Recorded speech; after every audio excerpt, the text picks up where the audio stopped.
War doesn't end when the fighting stops. Sometimes it follows you home, limps through your door, and demands an answer. Act of Violence wasn't just a film noir, it was a reckoning, a movie where the hero might be the villain, and the shadows hid more than just secrets. They hid the truth about what good men do when survival means betrayal. Behind the camera, nothing was simple either. The studio tried to bury it. The star hated his own performance. And one scene, shot in the streets of Los Angeles, it used real homeless men who had no idea they were in a movie. These are 20 weird facts about Act of Violence. And buried in the darkness, a director who nearly quit Hollywood forever because of what this film cost him. Roll film. The past is about to catch up.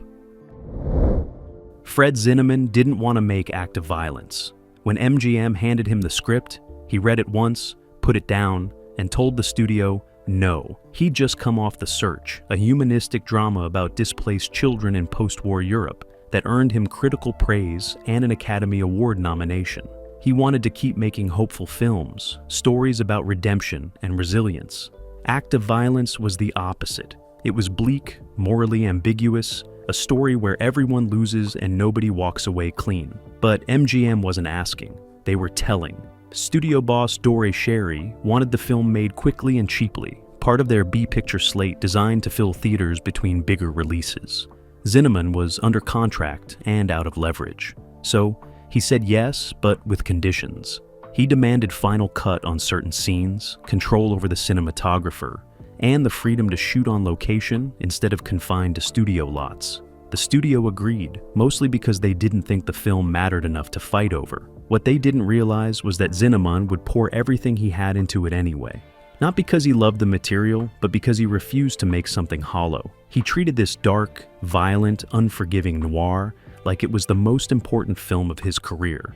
And in doing so, he created something that would haunt audiences for decades. A film so morally complex that even now, critics still argue about who the real villain is. Van Heflin was one of the most respected character actors in Hollywood, but he hated playing Frank Enley. The role required him to portray a man slowly unraveling under the weight of his own guilt, a war hero whose heroism was built on a lie. Enley betrayed his men in a German POW camp to save his own life, and now one of those men, Joe Parkson, has come for revenge. On paper, it was a meaty, complex role, but Heflin found it suffocating. He later told friends he couldn't shake the character even after filming wrapped. Every morning on set, he'd arrive early, sit alone in his trailer, and try to get into Enley's headspace. The problem was, once he got there, he couldn't get out.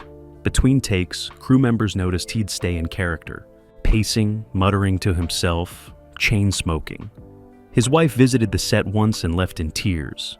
She said it was like watching a stranger wear her husband's face. Zinnemann noticed the toll it was taking but pushed anyway. He needed that raw, desperate energy on camera. And Heflin delivered. His performance is haunting, a man running from himself with nowhere left to hide.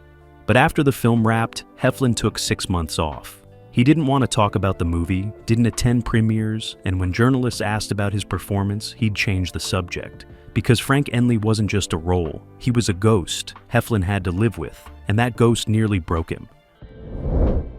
Robert Ryan wasn't originally cast as Joe Parkson, the limping, rage-filled veteran hunting down the man who betrayed him. The role was first offered to John Garfield, who read the script and immediately said yes. Garfield understood the character's fury, the way trauma twists itself into something sharp and unforgiving. He began preparing for the role, even met with actual war veterans to understand their stories. But then politics got in the way. By 1948, Garfield was under scrutiny for his alleged ties to left-wing organizations. The House Un-American Activities Committee was ramping up its investigations, and MGM got nervous. They didn't want controversy attached to a small noir that was supposed to fly under the radar. So they pulled the offer quietly, with no public explanation. Garfield was devastated. The role went to Robert Ryan, who brought something different to the character. Where Garfield would have played Parkson with smoldering intensity, Ryan made him cold, methodical, almost mechanical in his pursuit of vengeance. He didn't yell, he didn't rage, he just moved forward, step by limping step, like a machine that couldn't be stopped. Ryan later said he based the performance on soldiers he'd met, who'd come home emotionally hollowed out. men who'd seen too much and felt too little. The result is one of the most chilling performances in noir history. And while Garfield would have been brilliant, Ryan made Joe Parkson unforgettable for a different reason. He made him terrifying because he was empty. Janet Leigh was only 21 years old when she was cast as Edith Enley, Frank's young wife who slowly realizes her husband is hiding something monstrous. It was one of her first major studio roles, and she was completely unprepared for what the shoot would demand. Leigh had been discovered just a year earlier, plucked from a magazine photo by actress Norma Shearer, and handed a studio contract. She was beautiful, eager, and green as grass. On set, she struggled. Not with the lines or the blocking, but with the emotional weight of the scenes. Zinnemann would ask her to portray a woman whose entire world is crumbling, whose love is turning to horror. And Leigh, who'd barely lived, couldn't find it. After several failed takes, Zinnemann pulled her aside. He didn't yell, he didn't coddle, he just talked to her about fear, about what it feels like to discover that someone you trust has been lying to you. He told her to think about the worst betrayal she could imagine, and then to live inside that feeling for the rest of the shoot. It worked. Leigh delivered a performance that was raw, vulnerable, and devastating, but it cost her. Years later, she admitted that active violence taught her how to access dark places inside herself, places she didn't know existed. It was a skill that would serve her well throughout her career, most famously in Psycho. But it all started here, in a small noir where a young actress learned that acting isn't just pretending. Sometimes it's surviving. Did he tell you about the men that are dead because of him? Did he tell you what happened? The most unsettling scene in the film wasn't scripted. Late in the story, Frank Enley, desperate and on the run, stumbles into Skid Row in downtown Los Angeles. He's looking for a hitman, someone who can kill Joe Parkson before Parkson kills him. The scene required Frank to walk through a nightmarish underworld of drunks, drifters, and broken men. Zinnemann wanted it to feel real, not staged. So he took the crew to actual Skid Row at night and filmed without permits, without warning, without telling most of the people on the street that they were making a movie. Van Heflin walked through real crowds of homeless men. Many of them war veterans themselves, men who'd come home and found no place for them. Some of them thought Heflin was just another lost soul. Others recognized the cameras and ignored them. A few even spoke to him, asked him for change, offered him advice. Zinnemann kept the cameras rolling. He captured it all. The confusion, the desperation, the raw, unfiltered reality of post-war America's forgotten men. When the studio saw the footage, they were horrified. They wanted it cut. Too depressing, too real, too uncomfortable. But Zinnemann refused. He argued that this was the heart of the film, the moment where the audience sees what Frank has become and where he's headed. The studio backed down, and the scene stayed. And because of that decision, Active Violence contains one of the most honest depictions of American poverty ever captured in a Hollywood film. Because of what you did once, there's nothing you can do now. You try to get away. The film's cinematographer, Robert Surtees, had just won an Academy Award for King Solomon's Mines. He was at the top of his game, in demand, and could have chosen any project. Instead, he took Active Violence, a low-budget noir that most cinematographers would have passed on. Why? Because Zinnemann promised him complete creative freedom. Surtees wanted to experiment with shadows, with light, with the idea that a film could be shot almost entirely in darkness and still be watchable. He studied German expressionist cinema, looked at films like The Cabinet of Dr. Caligari and M, and brought that visual language to a modern American story. On set, he drove the crew crazy. He'd spend hours adjusting lights, making sure shadows fell in, exactly the right places. He'd insist on reshooting scenes if the light shifted even slightly. Actors would be ready to go, but Surtees would call for another delay. Van Heflin once joked that he'd aged 5 years waiting for Surtees to set up a single shot, but the results were undeniable. Active Violence looks like a nightmare, a world where light is scarce and safety doesn't exist. Every frame feels like it's closing in on the characters, suffocating them. And that wasn't an accident. Surtees wanted the audience to feel trapped, just like Frank Enley. Years later, Roger Ebert called the cinematography in Active Violence some of the best in noir history, a film that proves darkness can be just as expressive as light. Surtees never won another Oscar, but he didn't need to. This film was his masterpiece. Mary Astor playing the aging femme fatale.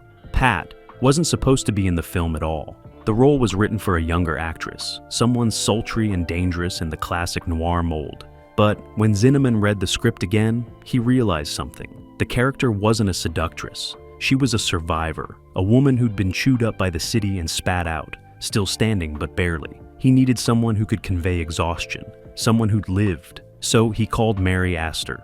By 1948, Astor was considered past her prime in Hollywood terms. She was in her early 40s, still beautiful, but no longer the ingenue. She'd been through scandal, divorce, career setbacks. When Zinnemann offered her the role, she almost turned it down. She didn't want to play a washed-up prostitute, thought it was beneath her. But he convinced her by telling her the truth. This character isn't pathetic. She's the only honest person in the movie. Astor read the script again and saw what he meant. Pat is the one who tells Frank the truth about himself, who strips away his excuses and forces him to confront what he's done. She took the role, and she was devastating. Her scenes with Van Heflin crackle with a weary intimacy. Two people who've both given up, but can't quite let go. Critics at the time barely noticed her performance, but modern audiences see it differently. Mary Astor's Pat is the moral center of active violence, the voice that cuts through the darkness and says what everyone else is too afraid to admit. Prove anyway with your vengeance, your violence. You aren't going to bring those men back. You're just going to smash a few more lives, end his wife is... The musical score almost ruined the film. Composer Bronislaw Kaper, known for his lush, romantic scores, was assigned to active violence by the studio. He approached it the way he approached everything, with sweeping strings and dramatic crescendos. He wanted the music to heighten the emotion, to guide the audience's feelings. But when Zinnemann heard the first recordings, he nearly exploded. This wasn't what the film needed. Active violence wasn't melodrama. It was restraint, tension, silence. He told Kaper to strip everything down, to use music sparingly, only when absolutely necessary. Kaper was insulted. He argued that films need music to work, that silence would bore audiences. Zinnemann stood his ground. He pulled rank, invoked his contract, and threatened to walk if Kaper didn't comply. So, Kaper, furious but professional, went back and rewrote the entire score. He cut half the cues, made the remaining ones quieter, more ominous. He used low strings, minimal brass, almost no melody. The result is one of the most understated scores in noir. There are long stretches where the only sound is footsteps, breathing, the distant hum of the city, and it works perfectly. The music doesn't tell you what to feel. It just sits there, waiting, like something terrible is about to happen. Kaper later admitted he'd been wrong. The film taught him that sometimes less is more. But at the time, he and Zinnemann didn't speak for months after the recording sessions ended. The film succeeded, but the collaboration nearly destroyed their relationship. One of the film's most powerful moments happens in complete silence. Joe Parkson limps into a church, sits in a pew, and stares at the altar. For nearly 2 minutes, nothing happens. No dialogue, no music, just Robert Ryan sitting in a pool of light, wrestling with something the audience can't see. Zinnemann fought for that scene. The studio wanted it cut.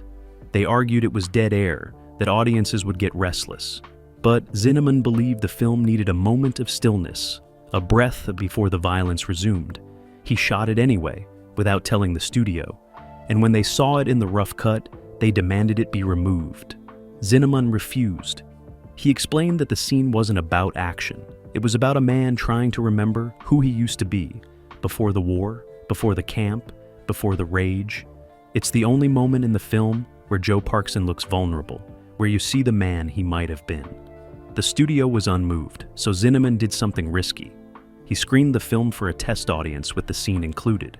And during that 2-minute silence, no one moved, no one coughed, no one left. The theater was dead quiet, mesmerized. After the screening, the studio exec who demanded the cut walked up to Zinnemann and said one word: "Fine." The scene stayed, and it remains one of the most haunting moments in noir cinema, proof that sometimes the most powerful thing a film can do is shut up and let the audience feel. The ending of Active Violence was rewritten 3 times, and each version told a completely different story. In the original script, Frank Enley dies in a hail of bullets, gunned down by Joe Parkson in a cathartic act of revenge. It was clean, simple, tragic. But Zinnemann hated it. He thought it was too easy, too much like justice. He wanted something messier, more ambiguous, so he rewrote the ending himself. In his version, Frank survives but is destroyed anyway, left to live with what he's done. The studio read it and panicked. They thought audiences would revolt, that they needed closure, needed someone to win. So they brought in another writer who crafted a third ending, one where Frank redeems himself through sacrifice. Zinnemann read it and threw the pages in the trash. For weeks, production stalled. No one could agree on how the story should end. Finally, Zinnemann compromised. He shot an ending that split the difference, one that's still debated today. Frank makes a choice, and that choice has consequences. But whether it's redemption or just more tragedy, the film doesn't tell you. It leaves you sitting in the dark, wondering. The studio hated the ambiguity, but by then, it was too late to reshoot. The film was released with Zinnemann's ending intact. And that uncertainty, that refusal to provide easy answers, is what makes active violence so powerful. Because in real life, people don't get redemption. They just get consequences. The limp wasn't acted. Robert Ryan wore a specially designed boot with a steel plate inside that forced his leg into an unnatural angle. It wasn't a prop he could remove between takes. Once on, it stayed on for the entire shooting day. The boot was designed by a medical consultant who'd worked with wounded veterans. It redistributed Ryan's weight, put pressure on his hip, made every step painful. After the first day, Ryan could barely walk. His leg cramped, his back seized. The studio doctor offered muscle relaxants. Ryan refused. If Joe Parkson lived with this pain every day, then he would too. By week 2, crew members noticed Ryan had stopped joking around. He'd sit in silence, massaging his leg, staring at nothing. The pain was the performance. Without it, Joe Parkson was just a man with a vendetta. With it, he was a man whose body wouldn't let him forget. When filming wrapped, Ryan threw the boot in a dumpster. But the limp stayed with him for weeks. His body had learned the movement. Joe Parkson left a mark that never fully healed. MGM buried the film on purpose. When Act of Violence was completed, the studio panicked. It was too dark, too morally complicated for mainstream audiences. They'd greenlit a cheap B picture, but Zinnemann delivered something else entirely. A film that asked uncomfortable questions about heroism, what war does to men, about whether betrayal could ever be forgiven. The studio didn't know how to market it, so they didn't try. Act of Violence was released in January 1949 with minimal promotion, dumped into theaters as the bottom half of double features. No premieres, no press junkets, nothing. The posters were generic. Ryan with a gun, Heflin looking scared.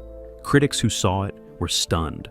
Bosley Crowther at the New York Times called it one of the most uncompromising films of the year. But by then, too late. The film disappeared. For decades, Act of Violence was nearly impossible to see. No television broadcasts, no repertory screenings. It became a legend among noir enthusiasts. It wasn't until the home video era that the Noir film found its audience. A film too honest for its own time. The limp wasn't acted. Robert Ryan wore a specially designed boot with a steel plate that forced his leg into an unnatural angle. It wasn't removable between takes. Once on, it stayed on all day. Designed by a medical consultant who'd worked with wounded veterans, it redistributed Ryan's weight, put pressure on his hip, made every step painful. After day 1, Ryan could barely walk. His leg cramped, his back seized. The studio doctor offered muscle relaxants. Ryan refused. If Joe Parkson lived with this pain daily, then he would too. By week 2, crew members noticed Ryan had stopped joking. He'd sit silently, massaging his leg, staring at nothing. The pain was the performance. Without it, Joe Parkson was just a man with a vendetta. With it, he was a man whose body wouldn't let him forget. When filming wrapped, Ryan threw the boot in a dumpster. But the limp stayed with him for weeks. His body had learned it. Joe Parkson left a mark that never healed. Fred Zinnemann almost quit filmmaking because of this movie, not during production, after. When Act of Violence failed commercially and the studio showed no interest in promoting it, Zinnemann felt betrayed. He'd poured everything into the film, fought for every frame. And for what? To watch it die in empty theaters while the studio moved on without a second thought. For 6 months after release, Zinnemann didn't take meetings, didn't read scripts. He told his agent he was done with Hollywood. His wife later said those months were the darkest period of their marriage. But then letters started arriving. Not many, but enough. From critics, film students, veterans who'd seen the movie and recognized something true. One letter came from a former POW who said the film was the first time he'd seen his own experience reflected honestly on screen. That letter changed everything. Zinnemann realized the film hadn't failed. It had just been ahead of its audience. He returned to filmmaking with new resolve. That decision led to High Noon, From Here to Eternity, A Man for All Seasons. But it all came back to this moment, a failed noir that taught him success isn't measured in ticket sales. The train station scene was shot in one take, and no one knew it was coming. Near the end of the film, Frank Enley makes a desperate run through Union Station in Los Angeles, trying to escape both Joe Parkson and his own guilt. Zinnemann wanted chaos, wanted the scene to feel like the walls were closing in. So he didn't tell Van Heflin exactly what was going to happen. He just said, "Run." The cameras were hidden, the crew scattered throughout the station dressed as travelers. And when Heflin started running, everything else was real. Real commuters getting out of his way. Real confusion on their faces. One woman screamed when Heflin crashed past her, thought there was an actual emergency. A police officer working. The station started moving toward him, hand on his radio. The camera crew kept filming, praying they could get the shot before they got shut down. Heflin ran like his life depended on it, not because the script said so, but because he genuinely didn't know what would happen next. The scene is pure panic, and it works because it was pure panic. When they finally cut, the police officer reached them and demanded to know what was going on. Zinnemann calmly explained they were making a movie. The officer wasn't amused. He threatened to arrest the entire crew for filming without a permit, but then he recognized Van Heflin, asked for an autograph, and let them go with a warning. One take, one chance. And they nailed it, because sometimes the best performances happen when nobody knows what's coming. Barry Kruger, who played Johnny the sleazy hitman, was a method actor before method acting was cool. When he got the role, he didn't just learn lines. He spent 2 weeks living on Skid Row, sleeping in flop houses, eating at soup kitchens, talking to actual criminals. He wanted to understand what made a man sell murder for pocket change. The studio didn't know until he showed up to set smelling like cheap whiskey and cigarettes, clothes rumpled, hair greasy. Wardrobe tried to clean him up. Kroger refused. This was the character. This was Johnny. When cameras rolled, he was terrifying. One of Noir's most underrated performances. But the role took its toll. After filming Wrapped, Kroger couldn't shake it. He'd wake up in character, talking like Johnny, thinking like Johnny. His wife begged him to see someone. Kroger insisted he was fine. It took 3 months to recover. Years later, he admitted Johnny haunted him forever. Method acting gave him his best performance, but also nightmares he never escaped. There was a subplot that was completely removed from the film. In the original script, Frank Enley had a brother, a character who appeared in 3 scenes and served as Frank's confidant. The brother knew about the betrayal at the POW camp and had spent years convincing Frank it wasn't his fault, that he'd done what he had to do to survive. But in the brother's final scene, he tells Frank the truth. He says he's been lying, that Frank's actions were unforgivable, and that he can't keep pretending otherwise. Then he walks to the bathroom and shoots himself. It was brutal, uncompromising, and Zinnemann loved it. The studio hated it. They said the suicide was gratuitous, that it would get the film slapped with a condemned rating from the Legion of Decency. Zinnemann argued the scene was essential, that it showed the moral rot spreading from Frank's betrayal, how it poisoned everyone around him. The studio wouldn't budge. They gave him a choice, cut the brother entirely or lose final cut on the rest of the film. Zinnemann made the heartbreaking decision to remove the character completely. All 3 scenes were cut, the actors, performance erased from existence. The film still works without it, but there's a hole where those scenes used to be. Frank's isolation feels sudden rather than earned. Some critics noticed. They sensed something missing, but couldn't articulate what. Decades later, when the screenplay was published, readers discovered the brother subplot and realized what had been lost. A film about betrayal had to betray one of its own characters just to survive. The gun used in the final confrontation was loaded, not with blanks, with real bullets. It was a mistake that nearly turned into a tragedy. The prop master, a veteran of dozens of films, had prepared 2 identical revolvers, one with blanks for the medium shots, one unloaded for close-ups. But in the chaos of the final night shoot, the guns got mixed up.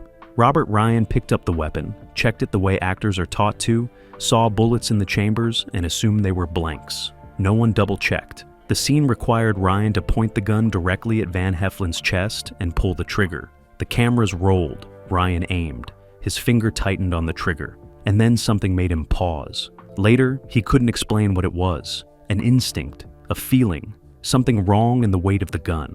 He lowered the weapon and asked to see it. The prop master took it, opened the cylinder, and went white. Live rounds. 6 of them. If Ryan had pulled that trigger, Van Heflin would have died on camera. The set went silent. Someone called for a break. Van Heflin walked away without saying a word, chain smoking behind the soundstage for 20 minutes. When he came back, his hands were shaking. They reshot the scene with the correct gun, and no one spoke about what had almost happened. But from that point on, Ryan checked every prop weapon himself. He never trusted anyone else again, because in a film about men haunted by their past, they'd almost created a tragedy that would haunt them forever. Robert Ryan never watched the finished film. Not at the premiere, not at home, never. When the studio invited the cast to a private screening, Van Heflin attended. Janet Leigh came with her husband. Mary Astor showed up in dark glasses, but Ryan didn't show. His agent called with an excuse: schedule conflict. But the truth came out years later in an interview.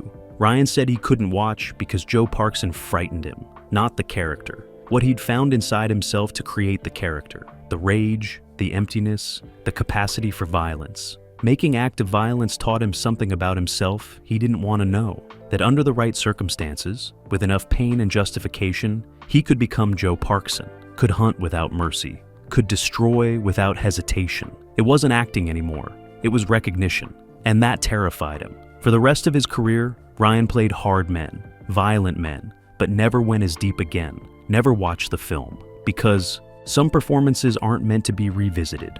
They're meant to be survived and locked away. The film's influence didn't happen immediately. It happened slowly. In 1949, active violence was forgotten.